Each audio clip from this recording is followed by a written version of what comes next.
Hey guys, real quick before the video starts, I'd just like you all to take a look at this picture. This comment says, have you seen the new God Wars dungeons coming out this month? Check it out, and there's a link with the comment. Most of you already know this, but I have gotten emails and messages from people who have fallen for this trick. Guys, that is a fake Plox YouTube account, and I did not write that comment. If you click on the link in this comment, what's going to happen is that you're going to be redirected to a web page that looks exactly like the RuneScape login page, and it's going to ask you for your username and password, and if you enter your username and password, your account will be hacked immediately, probably almost seconds after you do enter your personal details. Guys, the way you can see whether or not this is the real or fake Plox is by doing this. Hover your mouse cursor over the Plox username, and then you're going to see a pop-up. And that person is either going to have 0 subscribers, or it'll really be me who will have 60k subscribers. Also, I never post links in the comment section, so obviously this is fake. I know most of you guys already know that this isn't me, but I figured for the people who have had their accounts hijacked, I should probably mention this for future reference for anybody else who doesn't know about this. Thank you for hearing me out, guys, and I hope you guys enjoy the video. Number 10, the Hill Giants. When I was a noob, I had no idea that you needed a brass key to get into the shack west of Varrock. I knew the shack existed and was locked, but I had no idea what was down that ladder. I later lost interest in the shack with the mysterious ladder and continued on adventuring and eventually found myself in Edgeville. I knew I wasn't strong enough to survive the skeletons in Edgeville dungeon, but I ran through them anyway with what little food I had. After dodging skeletons and hobgoblins and being almost dead, I stumbled onto the Hill Giants. There were loads of people training there, and this was the first time that I ever saw a giant in RuneScape too. I was pretty overwhelmed to say the least, but I knew I was about to die. The only option I had was the ladder next to all the giants, so I climbed up it, and I soon realized that I was trapped inside that same shack that I saw earlier. Back in these days, there was no home teleport method, so if you were stuck somewhere, you either braved the odds or you died. I knew I should have picked that key up that I saw when I ran past the hobgoblins, and now I knew more than ever what it was actually for. I tried running back to get the key, but level 42 hobgoblins and having only level 3 combat didn't exactly mix well, and I'm sure you guys can guess what happened when I ran back after it. Number 9, the Dwarven Mine. The dwarves weren't really ever an issue because they never attacked me unless I attacked them, which I rarely did anyway because I sort of felt bad and I thought it would be wrong to attack a little person. Anyway, I ventured deeper into the mine where I soon realized that this mine didn't just have clay, tin, and copper ores. I soon saw loads of coal and gold ore and mithril ore and addy ore as well. I knew I couldn't mine any of it back then, but I figured it might come in handy later on in my adventures. Because of all the scorpions, though, I was hiding behind all those ores. I had to get out quick because I knew I wouldn't be able to survive down there much longer, and seeing that level 32 King Scorpion amongst the other level 17 ones didn't exactly motivate me to make a move either. I could have ran back to where I came from, make it back to the dwarves where it was safe, or I could make a break for that staircase that was closer to me, but it was next to the level 32 King Scorpion. I didn't know where that staircase went at the time, and the world of RuneScape so far had seemed pretty threatening, and I was actually afraid to find out where that staircase led anyway.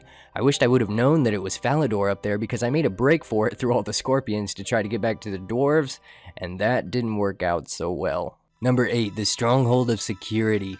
Before the Stronghold of Security entrance existed within the ores at Barbarian Village, there was just another ordinary rock in its place. I'll never forget the day I logged in and saw everyone running around with rainbow boots. In Free Worlds, you only get leather boots, and maybe some mime boots if you get lucky enough to get the random event back then. I had to have those boots, and I quickly contemplated whether the boots were worth it or not, because the farther I went into the dungeon, the tougher the monsters were that I was trying to dodge. Either way it went, whether I continued towards the boots or back towards salvation, I was still challenged either way, so I figured I'd go towards my goal of getting the boots. But I almost turned back as soon as I got to the last part of the dungeon that had all the Ankus and shades in it. I was so close, and I knew I couldn't turn back now, or so I thought. If only I had known back then just to crawl back up the ropes and the vines, I would have been at the surface again. But unfortunately, I didn't know that because I was a noob. I attempted to run past the Ankus, and disappointment soon followed. Number 7, the Blue Right Dungeon. By the time I began this quest, the Knight's Sword, I was a little more skilled in combat, and by combat I mean running away from stuff. I was a little more skilled at quests too, and I knew at the end of this one I was going to get a pretty cool sword, so I needed to get 2 Blue Right ores so I could give one sword to the Squire and Falador, and keep the other one for myself, just as I'm sure many other players tried doing too. I soon found out that it wasn't worth it though, because those Ice Warriors almost seemed even more deadlier than the Ankus from the Stronghold of Security. I tried getting 2 ores and I got them, but when I tried to run back out with them, well, the Squire never got his sword and I never got mine either that day. Number 6, the AlKharid Scorpions. Before the Blue Right Dungeon or the Dwarven Mines or the Stronghold of Security, there was the AlKharid Scorpions at the mine north of the city. One of the first skills I learned how to train in RuneScape was mining, and it seemed really fun to do. I loved watching my players slave away on those rocks, and I thought that selling bronze bars and lumberage would make me rich. I was just happy that I was finally making enough money to actually go through the toll gate. I died here so many times trying to learn how to dodge the scorpions. Really, there is no way to dodge them either, you just gotta get lucky sometimes. But a lot of times I wasn't lucky, and soon afterwards, my bronze bar business was over. Number 5, Kurama Volcano. I loved being on Kurama Island back in the day when everyone used to fish there. A lot of my friendships that I made when I was a noob came from this place at the Kurama docks. I'd fish lobsters there all day and then go sell them at the general store nearby on the island, thinking I was making a good profit every time. And everyone else pretty much did the same thing too. But one day when nobody had a tinderbox or an axe to light a fire for the people fishing there that wanted to train cooking, I decided to explore. I figured since the fire wasn't happening, I may as well see what there was to see on the island other than bananas, and shortly after that I found myself inside the volcano. The volcano looked scary enough as it was, but I didn't care. I thought I was a big shot at the game and was pretty good at it by now, but I was wrong. As soon as I got to the red spiders and laser demons, I knew I made the wrong choice, and you could say that I was put in my place really quick. Number 4, the zombie-filled dungeon in Draenor. I couldn't have been playing for more than a few days before being killed in these dungeons for the first time. I thought to myself, I was such a low level, and I got murdered pretty quickly. I wondered if I could convince other players who didn't know about the dungeons yet either to go inside them so I could have their stuff when they died. I would spend hours trying to trick other level 3s, 4s, and 5s trying to go down into the dungeon because I would tell them that there was a lot of gold in it or something, and if they didn't come back up within the next 30 seconds, I knew they had probably died. The only thing I used to get back then was basically, the tutorial island loot from noobs, but I thought I was getting rich. Soon, I was no longer able to find anybody else to fall for my tricks, so I gave it up to go make an honest living mining in AlKharid, and we all know how that went. Number 3, Elvarg's Lair. When I first did Dragon Slayer and was about to fight Elvarg, I was super nervous. I knew this game was about medieval times and that if there were dragons in the game, odds are they were going to be pretty tough. And I wasn't wrong either. I soon found out that Elvarg hit like a freaking truck. I died a few times before finally actually slaying her and taking her head back to Oziach. At the end of the day though, I liked the feeling I got while I was trying to slay her. It was sort of like the same feeling that I had the first time I completed Jad for the first time. The adrenaline of it all made the game that much more funner, and it made me want to get better at the game as a whole. Elvarg killing me over and over again was a pain, but I did learn a lot. After I did finally kill her, that was the very first time that I ever thought about buying RuneScape membership too. Number 2, Draenor Jail. As if the zombie dungeons weren't bad enough, the guards were worse. Every time I wanted to go to Draenor to chop willow trees or fish, I had to keep going the long way around that jail because I knew the guards would be watching my every move and would not hesitate to attack me for getting close to their precious jail. Other than the cook's assistant quest, Prince Ali Rescue was one of the very first few quests I found out about too because of the jail guards. I knew that they were probably attacking me to just be dicks, but I wanted to know why they kept attacking me and everybody else whenever we would cross their jail. I later found out that their prisoner was quite valuable, and so the Prince Ali Rescue quest began for me, and I figured that dying at the maces of those guards was a small price to pay for never having to pay 10 GP ever again to go through the AlKharid gate. So, all in all, it was worth it. Number 1.